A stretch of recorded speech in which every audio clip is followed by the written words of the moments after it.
right, so welcome back, Pawn family, to another episode of Facebook Live here from the Dixie Convention. Here we are. I've got Nicholas Fulton here with me. Thanks for joining us. Absolutely. It's my pleasure. So he was walking by. I've been seeing you all day long. We met probably like a year ago, right? Yeah. A couple years ago? Yeah.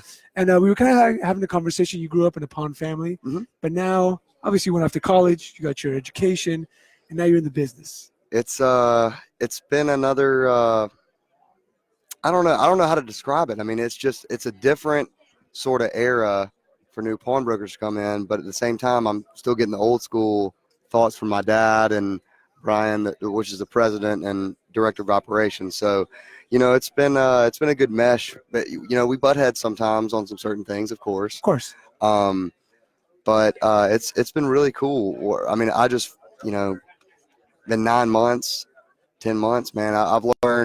I feel like I've learned more in that period than I had all college. It feels like just sitting next to him.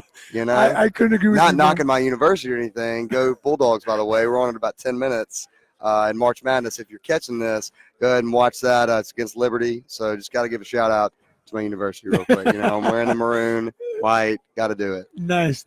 So you talked about something really cool right now. You said like the old school and the new school, right? I joined the business 16 years ago. I was a pawnbroker for 16 years, and we were considered new school then, and we butted heads with our father. Right. And especially with the growth of the online industry. I mean, that has just been such a thing that I've been pushing. And, you go from old school is loan balance. What's your loan balance? And all managers should know that at all times. And, that's how they think. And so how I think mostly retail online, retail in the stores, how we're going to sell more. But I'm also conscious of what we have in the back. That's huge. I mean, my dad used to always say, smile at that interest, son. No matter how bad it got, with any conversation, smile at that interest, son. And I just kept on smiling. It's funny when we came into the business. Yeah. My father said, here's a pawn shop, and he helped us out. He helped us find the location. And sometimes he would say, like, oh, I just don't understand, what you guys are doing, but I have faith. And I have faith, and I have faith. And so we learned kind of what to do and what to not do from the family business. Quick. Because, especially on what not to do. Exactly, right? Because it was, for us, it's my father, my grandfather, and my uncle. And they built such a great business, but there was a lot of, disagreements. Yeah, of course. Family stuff, family business. That's how it is. Right? That's how it is. So we left, and I told my brother, I said, man, I just, let's not fight as much. But we still fought. Right. Well, you have to. I mean, you got to go somewhere, where all that pent up energy's got to go. Something's got to be released at some point. So you just got to go from there. And, with family especially, it's a blessing in disguise always, because, you're going to have your arguments, you're going to have your family disagreements, and this person doesn't need to be here and this one does. And, we've had stuff like that go on, and it's hard. It really is. I mean, it's hard to see somebody go that's in your family and have to leave. But it's fascinating at the same time, because you learn so much during some of those times. And, it's hard, but you just got to recognize business is business. Yep. And we're not here to mess around, and you just got to continue on, have that Michael Corleone mentality. This is business. Yeah. It's just business, not personal ever. And so I want to kind of touch on the college education and the pawn industry. Obviously, like you said, you've learned more in the 8 to 9 months. Right. Now, I'm sure you learned a lot of theory, but it's more practical. Right. When you get hands-on, you start looking at all the numbers, it sort of makes sense. I mean, you can take all the accounting classes you want, but when you go into the booth and you start looking at all the numbers, you're like, okay, well, this is an entire different thing than I've ever seen in my entire life. You're looking at loan balance, how much you have, what's your interest income, and it's fascinating though. And sales are huge. I mean, sales can make or break you some month, and then other times, you're really relying on the loans to come in, especially during the summertime. I mean, it's seasonal stuff, but you catch on quick. Especially because I grew up, my dad would tell me, "Go sweep the parking lot, son." I'd be glad to do that, sir, with a smile on my face, out in the parking lot. Just put your time in, and good stuff will happen, man. Especially in a family, where you're comfortable, and that's always a thing with being comfortable. Yeah. And at the same time, I just moved out of my parents' house about 2 months ago. Congrats. And my gosh, it's been the best thing ever. I mean, it has been phenomenal. Because as much as I love seeing him during the day, when it's wires down to the night, he had to just tell me, he said, son, stop telling me bad news. Yeah. And I was like, all right, I'll handle that. There you go. And then problem solving comes about, but I learned from the best. So let me ask you this question. Growing up, I never wanted to be in the pawn industry. It just wasn't something that I was on and off. Yeah, I was on and off. right? Of course, everybody has that thought, I think. Yeah. I think you're just like, oh, the pawn industry, I don't know. But then you get into it, you have so much fun. Right. Was there ever a moment while you were in college where you're like, was it the plan to be in the pawn industry? Or were you trying to do something else and then you were kind of called to Definitely on and off. Definitely on and off kind of just, man, I love real estate. I still do. And, it's a cool venture to look into. But as I kept thinking, I just loved the jewelry side. I love the loaning side. I love helping people too. That's one of my main things. I mean, we're here to have a service, and this is what we're here for. Yeah. Let's be honest. Sales are great, but mainly for that type of deal, it's all about customer service and providing that service that they can't go anywhere else. Yeah.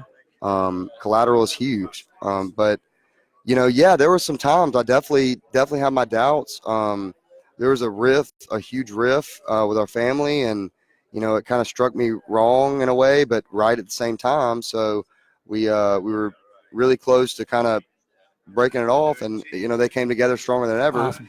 And so that's about right when what time I got out of college, and I just went ahead and accepted, buddy, you're not doing real estate. Or you can make the money into real estate also. Exactly. Right? I'll do that later. Exactly. I'll do that later. I mean, awesome. Cool. So if you're watching, if you're live right now with Nicholas, say hello. Hello. Hello, everybody. Let us know that you can hear us well and you can see us well. There he is. Also, I'm going to ask you this question. So you're in the industry 8 to 9 months. Obviously, you're young, fresh, new ideas. What do you think is something that you're seeing that the industry is lacking at the moment that you saw, when you went to school, studying different businesses? What do you think needs to be a push in the pawn industry that isn't there currently to a higher level? One of the things that I've seen is there's not a lot of softwares out there. I mean, I would feel like there should be a little bit more software, but we're currently changing right now, which I guess I can shout them out. Pawnmate.com, pawnmate.net. I'm sorry. Great guys, great group of guys, but it's not a monopoly, but there's not a lot to choose from. We use a DOS program since we've been open. Yeah. And that was one of the main things that I came into, and we've been looking for it for years, and we finally found something that fit us and fit our customers and fit our customization of how we want to run our stores, and that we're at that point. But so more technology. More technology, yeah. I would think more technology friendly would be where I'm trying to go because with. The young generation wants and to online sales. I think everybody needs to be, even the mom and pop shops who get 15 customers a day. Having an online presence could be huge if you could figure it out. Yeah. And it's not. I don't know. It's not that hard. I'm saying I'm just No, and I think listen. I think the important thing to know is that you guys are have a success story, and you guys have used technology. You guys have used what's at your hand and what's disposable. And a lot of people don't, and they're afraid to make the investment. They're afraid to make changes. So I think it's awesome of you guys made a change to something that suited you. Right? There's different softwares out there that suits different people. But I think the most important thing, and I agree with you, is use technology. Use it. Right? Use social media. I was about to say, social media is for free. Yeah. You can use social media, Facebook, Twitter, Instagram, Pinterest, all these different, access ways to your customers for them to just, not only see what product you have, but just to see your name. Yeah. I mean, that goes a long way. Just like, hey, did you see this? That's the whole thing. Yeah. With Facebook, the whole presence of being online is huge, but like right now, we're on. We're on right now. So Stan Lukowitz is asking how many locations you guys have. We have 6 locations currently. USA Pawn of Mississippi, 6 locations, Stan. Thanks for asking that. So we've got Charlotte, Stan, we got Brian Garrett watching. Awesome. Say hello. Thanks for watching, everybody. We'll be live the whole weekend. The whole weekend will be whole weekend. live. I could be back. I don't know. Yeah, I'm sure you will. Listen, there's one thing that's straight. I'm going to come back, not just to the pod, to this place. It's beautiful out here. I told you in the elevator, These are some of the most beautiful beaches across America. Crazy. The 30A area of Orange Beach all the way to past Pensacola to Destin, Florida, even past that to Seaside. Have you ever seen the Truman Show? Have any of y'all ever seen the Truman Show? Because if you have, that's what it is. It's just these are fun towns, good bars, good action, I could say. I mean, fishing. There's fishing too. But also there's the beach right in front of you, and it's crystal clear, We went to Floribama yesterday. You went to Floribama? Is that what you said? Floribama. Went to Floribama yesterday. Love it. It was like we got here at 1 o'clock in the morning, and that was like the only thing open except for that and Waffle House. Right, Waffle House. Yes, Waffle House. It's brilliant. It's actually. I hope y'all went there instead of Floribama. So you know what? We did both. We Okay. went to Floribama. We checked out some live music. Got a Jaeger bomb, I'm sure, something like that. We ate a little bit and did something there, and then we're like, because we walked up at Floribama, they're like, we only have fried food. I was like, So we went over to Waffle House. Right. And, are you on the ketosis deal now? I'm not. I just I got to watch myself. You just got to watch yourself. That's okay. it. I don't do fried food. I haven't for the last 3 weeks. It's been great. You're doing the keto diet thing? Kinda. Okay. I'm trying to. I'm hitting I'm getting 40. there. I'm hitting 40, so I'm having like acid reflux. Right. So, Yes. so fried Important. food is there, and also like to stay in shape. But went to Waffle House. I had to try a waffle. It's really, really good. Got to. The I one hope you thing- slapped all the butter on there you could. the most incredible thing is I'm from California. The prices here are ridiculous. Like there was a burger for $1, and my cousin kept on it. Like how? Yeah. Like, is it? Like, It's amazing. Is there something else? Yeah.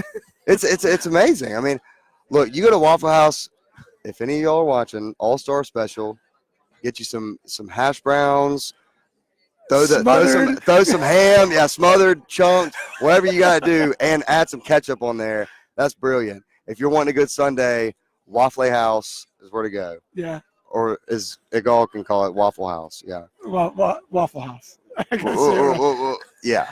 We call it Target. You guys call it Target, right? So Right. Tajay, if I may. Awesome, Nicholas. Thank you so much for being on. Hey, We'll have you back pleasure. on. Absolutely. And, Absolutely. If you're watching this, go ahead and share it with other pawnbrokers. We'll be having pawnbrokers on. We'll be having vendors on, going live from the Dixie Pawn, as your father said, the Dixie. The Dixie. The Dixie. TM. I just think it's cool that you guys have DixieConvention.com. Yeah. It's just like, we're not going to call it pawn. It's just Dixie. Right. It's just Dixie. It just went from Dixie Pawn Convention to Dixie Convention to Dixie. Love it. One word. TM, as you TM again. So check it out. We'll be here all weekend long. If you haven't listened to the podcast, go to pawnleaders.com. Check out the podcast. I had your father on the podcast. At some point, we'll have you on the podcast. Please, soon. I'd love to. Thanks for watching. We'll see you guys soon. Take care. Absolutely.